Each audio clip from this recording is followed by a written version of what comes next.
Now we'll take you to the United States, where President Donald Trump says he is withdrawing the National Guard from Chicago, Los Angeles, and Portland, but left the door open to sending federal forces in a much different and stronger form.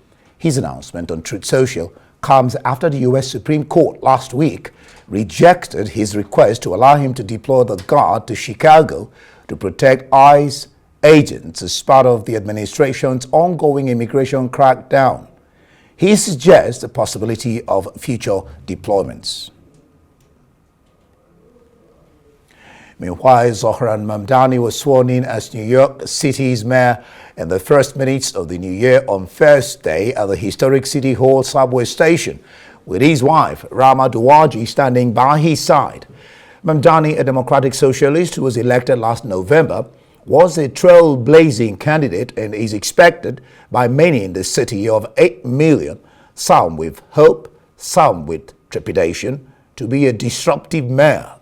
The official midnight oath-taking was to be followed by a more celebratory ceremony in the afternoon, is to be followed by that in the afternoon, well, the oath in which Mamdani pledged to support the U.S. Constitution and the laws of New York was administered by New York State Attorney General Letitia James. I, Zohran Kwame Mamdani, Zohran Kwame Mamdani, do solemnly swear that I will support the Constitution of the United States, the Constitution of the United States, the Constitution of the State of New York, the Constitution of the State of New York, and the Charter of the City of New York, and the Charter of the City of New York, and that I will faithfully discharge and that I will faithfully discharge the duties of the office of the Mayor of the City of New York, according to the best of my ability. So help me God. So help me God. Congratulations, Mr. Mayor.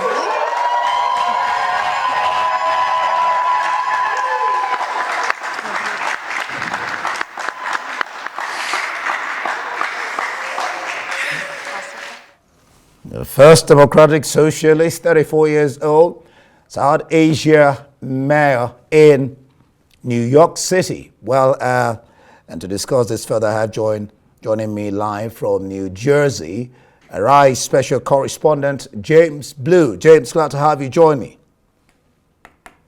Yes, and I'm in New York. Okay, you're in New York. Oh, fantastic. Well, Mamdani sworn in a private ceremony at a subway station. First Muslim, democratic socialist, 34-year-old South Asian making history. Talk to us about his swearing in and the fact that he actually beat Trump's candidate. And then Letitia James, the AG who has a spat with Trump, was the one who swore him in. Yeah, and I just want to add to that, he's also African-born. He was born in Kampala, Uganda, and he's the first African-born mayor of New York City. I think it's really important to understand what a milestone this is. Mamdani comes into the mayor's office really as a sort of almost political unknown. He was a member of the state assembly. He represented a neighborhood in Queens, and it just isn't someone who you would think would sort of go on and become mayor of New York City.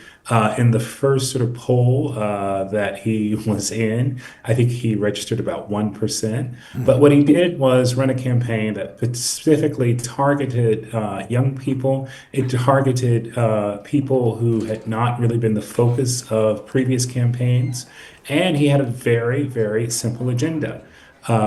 Make New York more affordable is the overall theme. And that is free and faster buses. That's free childcare for every child under 6 in New York City.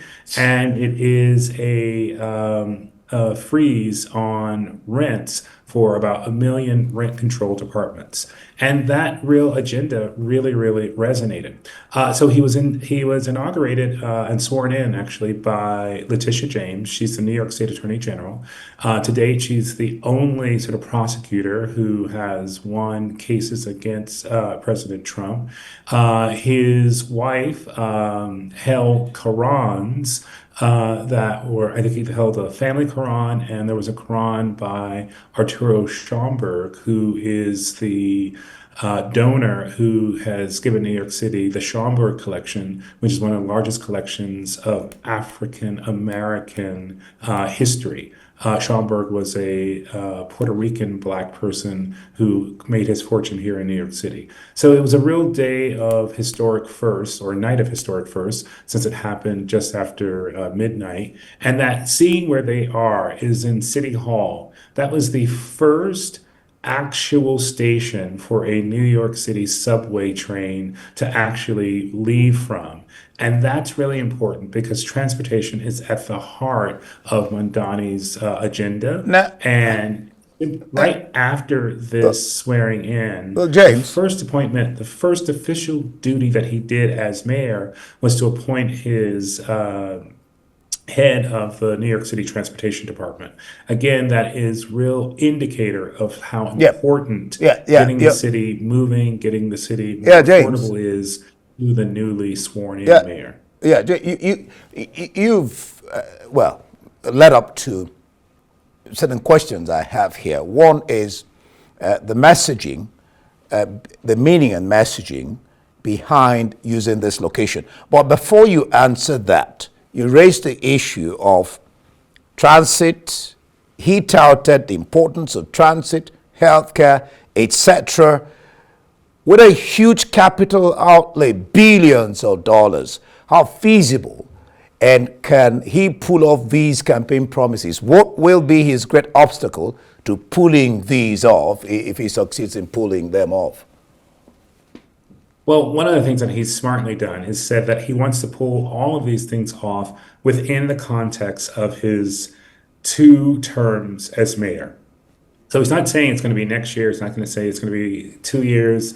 If he's able to serve 8 years, these are the things that he wants to do. He has to have a partnership with the New York State Governor, Kathy Hochul. She came out and endorsed him. She is a political moderate. He is a social democrat, as we know. But she has already gotten on board with the universal child care law. She will have to approve the free buses. Even though the New York City runs the bus service, all fares are set by a state agency, which Kathy Hochul oversees. And I think what the mayor is really trying to suggest is that with a slight increase in taxes over the billionaires who sort of populate Wall Street, he thinks that he can raise some of the monies to finance some of the things that he wants to do. You will notice what has happened since the time of his election and now. The business community, the developers have really toned down their critiques of the newly sworn in mayor, and they are really trying to find a way to work together.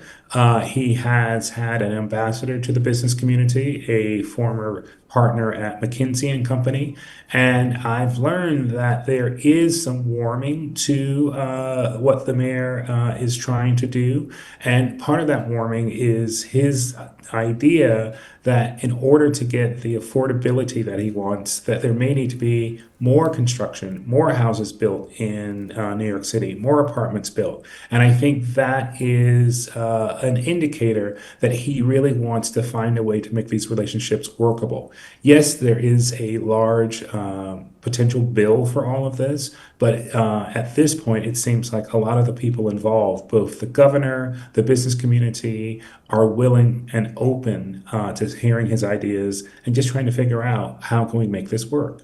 Okay. Well, now let's go to the question of the meaning and the messaging behind using this, if you like, nondescript subway station to get there are going to be 2 swearing-ins, by the way. This is the first one early in the new year, and then the second one later, where we'll also talk about that one. But talk about the meaning and messaging behind his using this subway station. It really is the centerpiece of his mayoralty. He wants to put transportation, making New York City safe. This is an unused subway station. It's been decommissioned, but it was the very first subway station from which a subway train moved within the New York City subway system. So he's going back to the beginning. It actually is in the basement in the bowels under City Hall. And so he really wanted to show bringing his mayoralty to this place that's so important. And I think, if he can make the buses go faster, if he can reduce the fares or make the buses free, it really will have an impact specifically on New Yorkers who live outside of Manhattan. The subway system is really extensive across Manhattan. It's less so in the boroughs. I think people are more reliant on buses. And so he recognizes that this is a real way to kind of win over people who he feels have been neglected. Just one moment, you did ask me about his ability to beat President Trump's candidate. And, President Trump ended up endorsing, after the Republican, the former New York Governor Andrew Cuomo. And Governor Cuomo actually had to resign because of sexual harassment charges. And he was not credible as a candidate. He was uninspiring. And it just really, his campaign just never took off. And so Mayor Mamdani really is a breath of fresh air. He's someone new. He doesn't have extensive experience governing. But one of the things he has done, and I think this is very important, he has appointed people who have long history within New York City government. And he recognizes he needs to have them on board so that he can actually do the things that he's pledged to do. So we'll have to see. And you mentioned, and I think you're going to ask me about this, the next swearing in is just 40 minutes away today at 1 o'clock here in New York City. All right. I don't have that time to ask you about Sanders supporting him or Ocasio-Cortez, who will be delivering the opening remarks, that second swearing in. But it's all right. Thank you so much, James Blue, our special correspondent on Mamdani. Your work.